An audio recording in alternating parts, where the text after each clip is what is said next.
Kateryna Argyrou is sitting in the lounge room of her Paddington Terrace in Sydney, replaying messages from loved ones in the Ukrainian city of Lviv.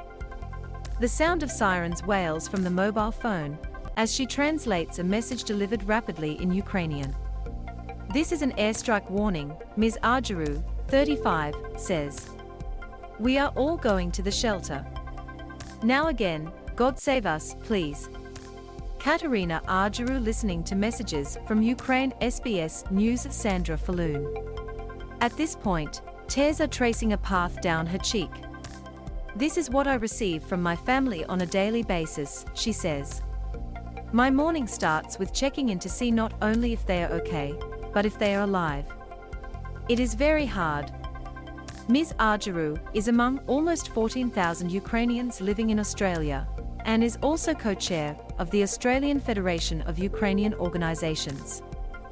The peak body is coordinating fundraising efforts across the country. "The support from the Australian business community has been phenomenal," she says. "We have companies like Krispy Kreme selling donuts to raise money for Ukraine. Australian corporate law firm Gilbert Tobin has donated $100,000 to UNICEF and has a matching donation program for employees.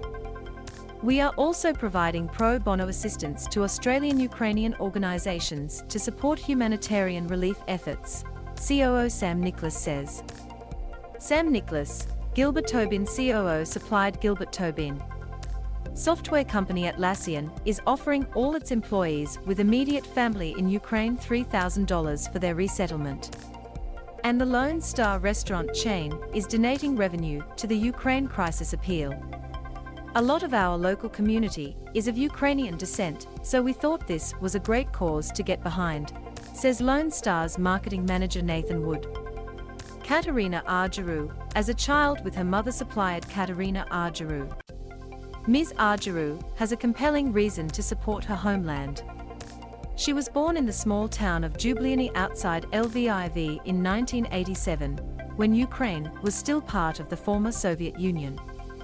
Her family still lives there and has survived generations of oppression from Russia. "As Greek Catholics, my grandparents had a very difficult life," she says. "My grandmother was sent to a labor camp in Kazakhstan for her religious beliefs, and she spent 9 years there. My grandfather was there for 3 years, and that is where they met." Kateryna, aged 12 in Ukraine, with her grandfather and sister. Supplied Kateryna Argyrou. "Growing up, we lived in an old Soviet apartment building, a third-floor walk-up with 3 families living in one apartment. We had no heating, little water. Sometimes we only got water once a week."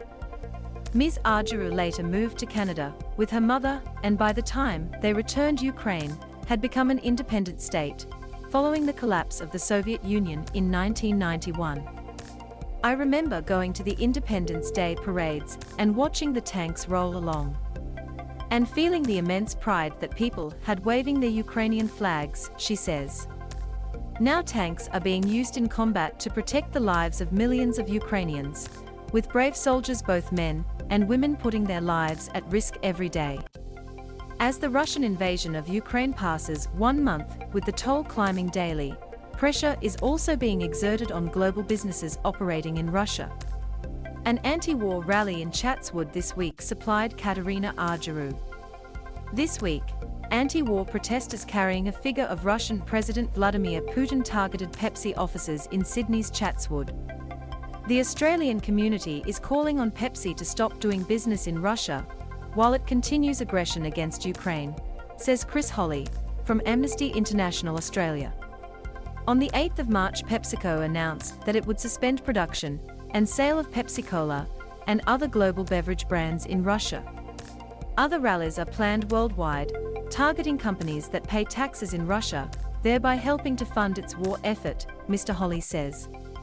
"All businesses have to make decisions about their position and their ethics, so continuing to trade in a way that allows human rights abuses to continue is not something that businesses should be doing," he says.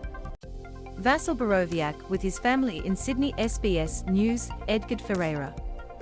Australians are using technology to disrupt Russia's war effort. Vasyl Boroviak is an IT expert with a master's degree in theoretical physics from Dnipro University in Ukraine. He is now Chief Technology Officer at a funds transfer startup in Sydney. Mr. Boroviak also owns a chain of Australian-themed coffee shops in Ukraine's Dnipro and Kherson, and says staff at several of his cafes are feeding the Ukrainian army. The 40-year-old knows of online groups monitoring social media, tracking Russian-backed propaganda. The findings are reported back to the Australian Federal Police, he says. They are collecting pro-war information, naming those who support the Russian invasion, and even those funding it, Mr. Boroviak says. Some join the IT Army of Ukraine, a Telegram group with around 300,000 members. One of their hackers found a database of the entire Russian army, all those invading Ukraine right now. They are shutting down systems in Russia. They are posting images of destroyed buildings in Ukraine into online maps, so that when a Russian citizen opens the map, the images appear. Kateryna Argyrou at home in Sydney. SBS News' Sandra Fulloon. Ms Aguiru welcomes the Australian government's $65 million humanitarian funding, of which $35 million has already been dispersed. The support that's been provided by the Australian government is phenomenal, she says. Australia has also provided $91 million in military assistance for Ukrainian armed forces. Military aid, humanitarian aid, medical aid, all are very welcome announcements, she says. We also call on the Australian government to support a no-fly zone over Ukraine, and to help ensure the green corridors are safe for civilians to flee, she says.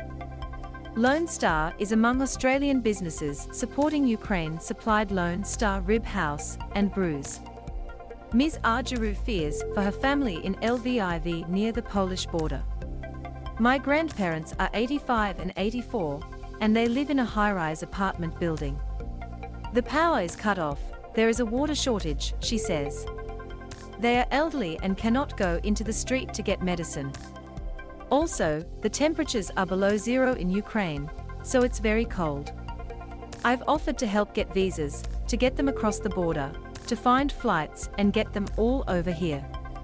They all said, thank you very much, but someone needs to stay and fight. And this attitude, she says, is why the country will triumph. Ukrainian people are fearless. They are very optimistic. And every day they say, we will win this war because Russians are just mercenaries at someone because they are told to, she says. But Ukrainians are standing behind a purpose. My family fought so hard for Ukraine, so hard for their freedom. So I feel that being involved in the Ukrainian community here and doing something for Ukraine is helping their legacy live on.